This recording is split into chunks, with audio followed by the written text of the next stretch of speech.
Eric Keller here with Enthusiast Auto Group. We've been asked by a potential new client to give them some more information on a new arrival M6 that is a repeat visitor. This car has a really cool story, and it starts with the fact that it's had a monstrous 42 oil changes that are all documented since 1988. We have a spreadsheet with everything punched in that correlates to the 4-inch binder that summarizes all of the service data on this car, and it's probably the most service history on an E24 M6 that I've ever seen. This is a California car from 1988 until our acquisition, and has had just a marvelous life, as you can tell with the condition. I mean, it's very, very, very, very nice. Also, 100% original. Nothing's ever been repainted on this car, and that's very important. All the VIN tags are exactly where they're supposed to be. There's quite a few of them. How many VIN tags are on an E24 M6? The right answer on our comments on YouTube is probably going to get some EAG swag. I've got a EAG T-shirt for you. How many VIN stickers, the physically removable stickers, are on an E24 M6 that's all original, like this example?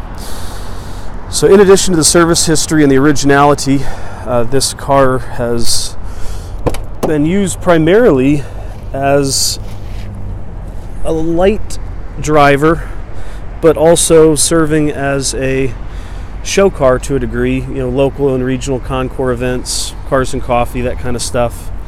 There's not a crack on the dashboard anywhere. Usually they'll start up in that corner.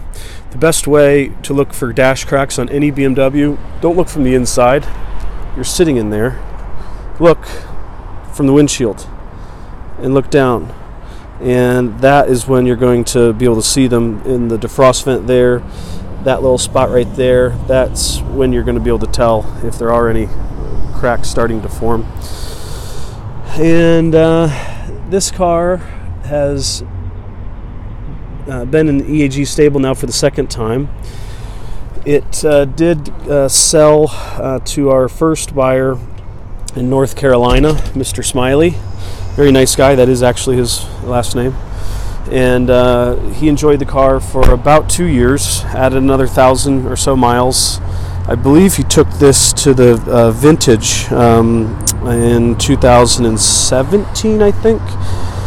And we got real close on buying the car back. We were about $5,000 or so apart, and at the time I had several other M6s, and he's a good guy, and I respect him. And he said, "What do I do with the car?" And I'm like, "Well, if you're gonna sell it, I mean, I'd love to buy it, but if you need that extra $5,000 for the projects you're doing, which you've made clear, go ahead and sell it yourself outright and keep tabs. I'd love to pick it back up where the story leaves off." And long and short, the car sold on Bring a Trailer, sold for $55,000, I think, earlier in this year. And of all things, a really good EAG repeat client, Mr. Olson in Santa Cruz, California, was the auction winner. And he is actually, he's the guy that bought the 3 M3s from us that we showcased earlier in one of the videos, and walking through, I think, in the intro of the E90 M3 sedan. So this was one of the 3 trade-ins brought back, and so we brought our car back finally. She's now done 91,352 miles. The engine is just as clean and as nice as the rest of this in here. Hard to open that with one hand.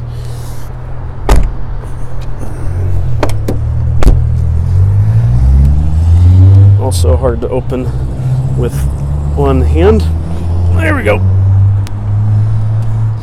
And here is that glorious S38 B35 3.5 liter, 256 brake horsepower, 253 foot-pounds of torque. I don't know why I remember all this stuff, but it's just stuck in my brain.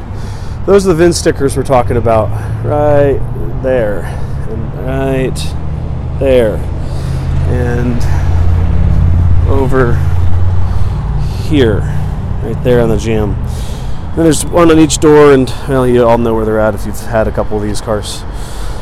So this car is arrival washed We did ceramic coat this car before it left in 2016, I believe, so it's not going to need another paint correction. We're going to run it up to the studio here after our final checks. We've just completed our mechanical PPI, and we'll get some updated photos on the table as soon as our photographer is available. Do follow us for more cool content like this. I really appreciate everybody's comments, and looking forward to showing more behind the scenes at EAG with every new opportunity. We've got a lot of cool and exciting stuff coming in. Can't wait to share it with all of you. Thanks for tuning in. See ya.